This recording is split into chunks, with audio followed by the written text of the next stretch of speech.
Halo, ketemu lagi pada kali ini pertemuan ketiga atau video ketiga. Seperti biasa, jangan lupa ambil absennya pada kolom komentar yang tersedia pada video YouTube ini. Sebutkan namanya siapa, nomor induk mahasiswa atau nomor buku pokoknya, kemudian dari perguruan tinggi mana dan kelas berapa. Jangan sampai lupa ya. Ayo kita masuk pada pembahasan aliran-aliran dalam ilmu negara. Nah, kita akan coba menjelaskan terkait hal ini secara ringkas dan padat dan cepat saja. Karena biar nggak membosankan. Ayo kita coba masuk. Nah, yang dimaksud dengan aliran-aliran dalam ilmu negara ialah paham-paham atau pendapat-pendapat yang pada satu waktu dalam perkembangan sejarah manusia mempunyai pengaruh besar terhadap ketatanegaraan. Tentunya, hal ini menyebabkan timbulnya paham-paham atau aliran-aliran tersebut dari pandangan hidup dan masyarakatnya yang berbeda-beda. Oleh karena itu, tidak heran jika aliran-aliran atau paham-paham yang berhubungan dengan negara itu banyak dan bermacam coraknya. Nah, untuk menguraikan paham ini, kita mulai dari paham yang paling kuno dan yang lazim dipakai dalam kepustakaan. Pertama adalah Yunani kuno. Kemudian dalam Yunani kuno ini ada pemikirnya, ada beberapa. Pertama ada Sokrates. Sokrates adalah sarjana yang memperkenal istilah teoria sebagai pengetahuan. Menurutnya, tugas negara adalah mendidik warga negara dalam keutamaan, yaitu memajukan kebahagiaan para warga negara dan membuat jiwa sebaik mungkin. Nah, kita masuk dalam selanjutnya adalah Plato. Plato telah menulis dalam bukunya Politeia tentang bagaimanakah corak negara yang sebaiknya atau bentuk negara bagaimanakah yang ideal. Nah, dalam uraiannya selanjutnya, ia menyamakan negara dengan manusia yang mempunyai 3 kemampuan jiwa. Pertama, kehendak. Kedua, akal pikiran. Ketiga, perasaan. Nah, kita masuk kepada pemikir selanjutnya adalah Aristoteles. Aristoteles itu melihat negara lebih real. Dalam menyiapkan bukunya yang berjudul Politika, ia mengadakan penyelidikan terlebih dahulu terhadap 158 konstitusi yang berlaku dalam polis-polis di Yunani. Suatu bukti bahwa ia telah meninggalkan cara bekerja dari gurunya, yaitu Plato, yang menggunakan metode deduktif dan empiris. Nah, gitu. Nah, di mana Aristoteles ini menjelaskan bahwa ada bentuk sempurna dari sebuah negara dan bentuk kemerosotan. Jadi dia dibagi 2 kelompok. Pertama, bentuk sempurna itu ada monarki, aristokrasi, dan politeia. Sedangkan bentuk kemerosotan adalah desposi, tirani, kemudian yang kedua oligarki, dan plutokrasi, dan yang ketiga itu demokrasi. Nah, itu dia. Nah, setelah itu adalah zaman Yunani kuno. Dan kita akan menguraikan pada abad pertengahan. Nah, para abad pertengahan ini adalah yang terkenal adalah Thomas Aquinas atau Thomas Aquino. Atau nama lainnya adalah Thomas van Aquino. Menurut pendapatnya, dalam menerangkan kedudukan negara di dalam masyarakat berpangkal pada manusia sebagai makhluk masyarakat atau animal sosial, di samping manusia sebagai makhluk politik atau animal politikum. Karena manusia sebagai makhluk masyarakat menurut kodratnya, maka ia tidak bisa hidup dalam satu pergaulan masyarakat dan senantiasa mencari masyarakat itu. Nah, kemudian menurutnya suatu peraturan yang hukumnya lebih sempurna dari hukum positif kemudian disebut hukum alam yang sifatnya abadi dan tidak berubah-ubah karena pengaruh waktu dan tempat. Nah, itulah yang diterangkan dalam bahwa masyarakat memiliki kewibawaan sebagai manusia yang menurut kodratnya dianugerahi oleh Tuhan. Maka tugas dari negara adalah menyempurnakan tertib hukum kodrat. Nah, seperti penjelasan saya yang tadi. Nah, kemudian tugas semacam ini mengatasi kepentingan perseorangan dan merupakan dasar untuk adanya negara. Ilmu negara menurut paham Katolik adalah sebagian dari ajaran yang bersifat solidaritas dan sebagai lawan dari paham liberal dan sosialisme. Kemudian kita masuk pada aliran Calvinis. Paham dari aliran Calvinis sama halnya dengan golongan Katolik. Aliran ini mendasarkan ajarannya pada kedaulatan Tuhan dan mengembalikan semua kekuasaan kepada Tuhan. Hanya bedanya aliran ini tidak mengakui gereja sebagai perantara dari Tuhan dan juga tidak mengakui kekuasaan paus. Nah, kemudian kita masuk pada Hegel. Menarik perhatian dalam ilmu negara adalah paham dari Hegel. Walaupun Hegel dalam ilmu pengetahuan terkenal karena filsafatnya, namun dalam ajaran itu ia menyinggung tentang negara. Yang penting dalam filsafat ialah metode yang dipergunakan untuk mencapai suatu kebenaran. Metode yang dipergunakannya itu adalah dialektika, yaitu metode dengan mengumpulkan tesis yang bukan disangkal dan yang kemudian disangkal adalah antitesis. Hasil dari kedua perlawanan ini diperoleh suatu sintetis yang merupakan kesimpulan dialektis dan tersusun dari kedua unsur yang berlawanan itu. Nah, kemudian jiwa mutlak disebut sebagai budi daripada manusia atau rede. Juga dalam menerangkan negara sebagai bangunan masyarakat dipergunakan cara berpikir menurut 3 tingkatan.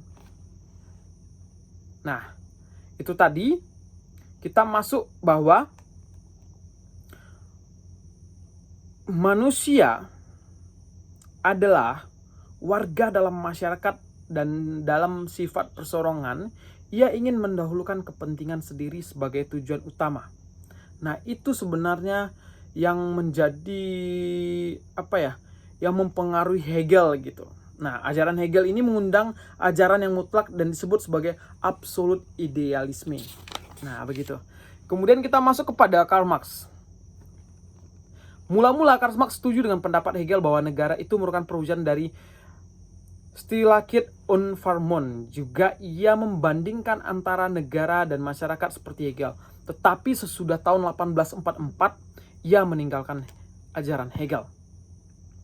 Marx tidak membenarkan pendapat Hegel yang melihat hubungan negara dari sudut alam cita-cita, tetapi ia melihat hubungan masyarakat sebagai suatu kenyataan. Sebagai dasar untuk menentukan negara, menurut pendapat Marx adalah negara kelas.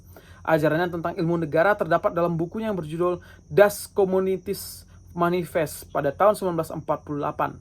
Menurut Marx, negara akan tetap ada sebagai suatu organisasi akibat dari suatu penjelmaan dari sejarah dan sebagai hasil dari kehidupan manusia itu sendiri jika kemajuan-kemajuan dalam proses produksi dan pembagian kerja terdapat selama hak milik pemegang peranan yang penting.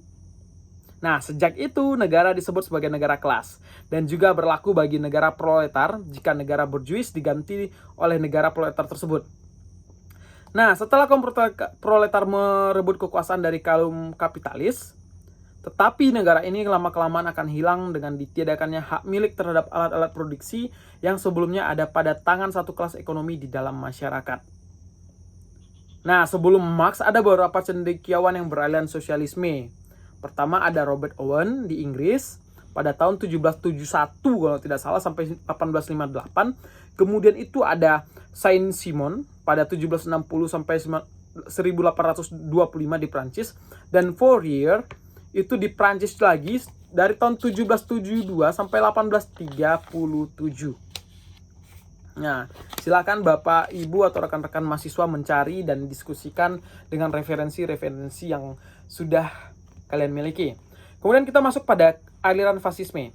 Kira-kira pada tahun 1922 sampai 1944 sebelum Perang Dunia Kedua selesai, di Italia terdapat suatu paham yang berpengaruh dan disebut fasisme. Ajaran pertamanya menolak adanya negara hukum yang demokratis, di mana dalam negara demokratis diakuinya hak-hak kemerdekaan manusia. Sebagai kelanjutan dari paham ini, ialah tidak diakuinya pembagian kekuasaan yang hendak mencegah adanya tindakan sewenang-wenangan. Pembagian kekuasaan dianggap sebagai sekunder. Kedaulatan tertinggi terletak pada negara dan tidak diakui adanya kekuasaan lebih tinggi dari negara.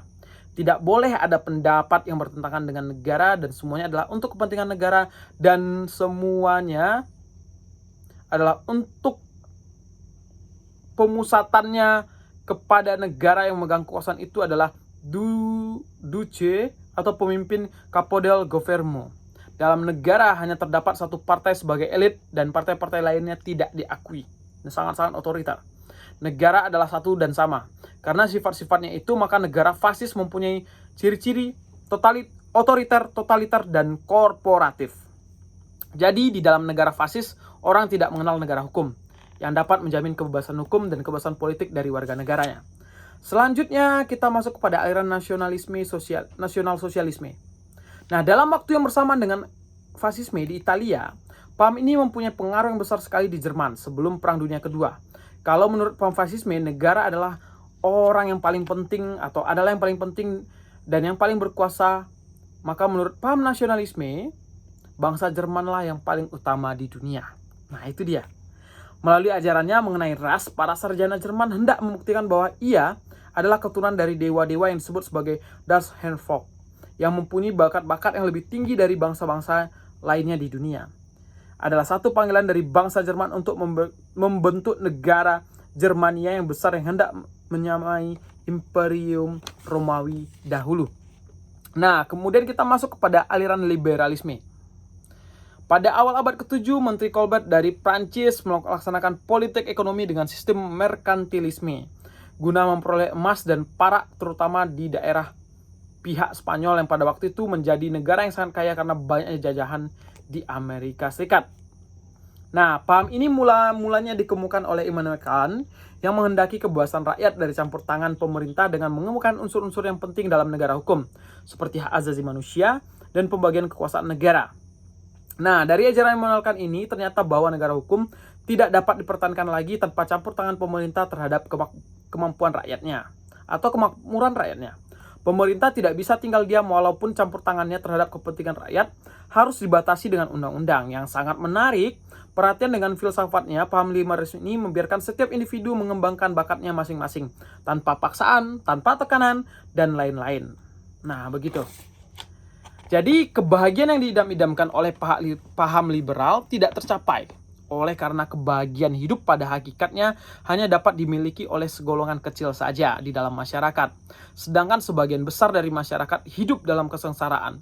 Hingga sekarang paham ini masih tetap hidup di dalam negara-negara barat dan masih mendapat tempat yang subur. Di samping aliran ini muncul aliran sosialisme yang diajarkan oleh Karl Marx sebagai aliran yang lebih muda dan lebih modern.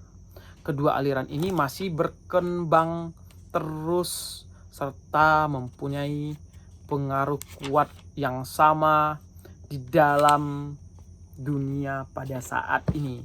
Jadi begitu video pada kali ini, semoga dapat membantu. Jika ada pertanyaan, sanggahan ataupun saran, bisa disampaikan langsung kepada saya melalui WhatsApp ataupun melalui WhatsApp grup. Nanti kita akan coba fasilitasi untuk pertemuan secara daring sehingga diskusi ini makin berkembang dan semakin menambah khazanah ilmu pengetahuan. Jadi sekian perkuliahan pada hari ini atau sekian video pada kali ini untuk kuliah ilmu negara. Tetap semangat selalu dimanapun kalian berada. Terima kasih.